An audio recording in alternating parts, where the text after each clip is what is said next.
هاي جايز، شلونكم؟ وش اخباركم؟ رجعنا لكم فيديو جديد قررنا نسوي هذا الفيديو لانه راح تبدي الامتحانات، فراح نغيب عليكم شوية.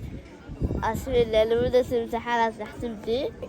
هسه مبدئيا هنا التصوير شوية صعب لانه يجيبون لكم قسم ويبقى قسم ثاني. كيف هذا نص الريوق بعد كل نص الثاني. طبعا ما حتحمل، اهم شي بوتيته. طيب ننتظر البيض.